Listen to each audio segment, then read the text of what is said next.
సంవత్సరాల తరబడి ఎన్ని మందులు వాడినా మీ మోకాల నొప్పులు తగ్గట్లేదా? ప్రాణ పెయిన్ క్లినిక్ లో అత్యాధునిక చికిత్స.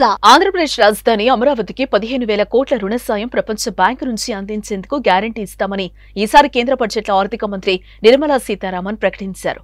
నెల రోజుల్లోపే ప్రపంచ బ్యాంకు బృందం తాజాగా అమరావతి రాజధానికి వచ్చింది.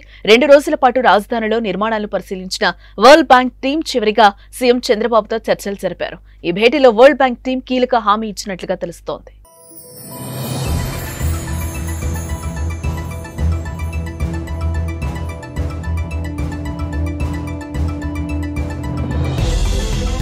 నలుగురు సభ్యుల వరల్డ్ బ్యాంక్ టీం అమరావతిలో పర్యటించి భవనాల తాజా పరిస్థితి తెలుసుకున్నాక చంద్రబాబుతో భేటీ అయ్యింది. ఇందులో 2050 నాటికి అమరావతి జనాభా 35 లక్షలకు చేరుకుంటుందని, వీరికి ప్రపంచ స్థాయి ప్రమాణాలతో కూడిన మౌలిక సదుపాయాలు కల్పించేందుకు 15,000 కోట్లను రుణంగా ఇవ్వాలని చంద్రబాబు కోరారు. రాజధానిలో 20% పార్కులు పచ్చదనంతో గ్రీన్ ఏరియాగా మార్చుతామని, అమరావతిలోని ప్రతి ఒక్కరూ కాలినడకన పార్కులకు చేరుకునే స్థాయిలో వీటిని అభివృద్ధి చేస్తామని హామీ ఇచ్చారు. డ్రైనేజ్, రోడ్ల కనెక్టివిటీ, మంచినీరు, ట్రంక్ ఇన్ఫ్రాల్లో ఉన్నత ప్రమాణాలతో కూడిన సౌకర్యాలు అందుబాటులోకి తెస్తామన్నారు. వీటి కోసం తొలి విడతగా 15,000 కోట్లు కోరారు.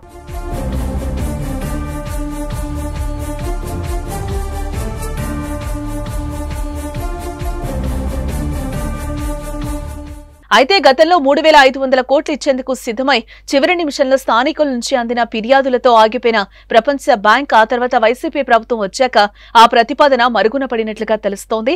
ఇప్పుడు పరిస్థితులు ఎలా ఉన్నాయనే అంశంపై చంద్రబాబును ప్రపంచ బ్యాంక్ ఆరా తీసినట్లుగా తెలుస్తోంది. అలాగే రాష్ట్రంలో పరిస్థితులు మారినప్పుడు ఇబ్బందులు తలెత్తకుండా తీసుకోవాల్సిన చర్యలపైన చర్చించినట్లుగా సమాచారం.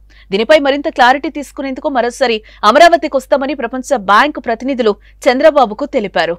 అయితే వైపు కేంద్రం గ్యారంటీ ఉండటం, మరోవైపు చంద్రబాబు అమరావతి అభివృద్ధి ప్రణాళికల్ని ముందుంచిన నేపథ్యంలో ప్రపంచ బ్యాంకు టీం తదుపరి భేటీలో 15,000 కోట్ల రుణ ప్రతిపాదనకు ఆమోదముద్ర వేసే అవకాశాలు కనిపిస్తున్నాయి. అదే జరిగితే సాధ్యమైనంత త్వరలో అమరావతిలో మౌలిక సదుపాయాల కల్పనతో పాటు ఇతర పనులు ప్రారంభమవుతాయి. బ్యాంకు ప్రతినిధుల భేటీ కీలకంగా మారనుంది.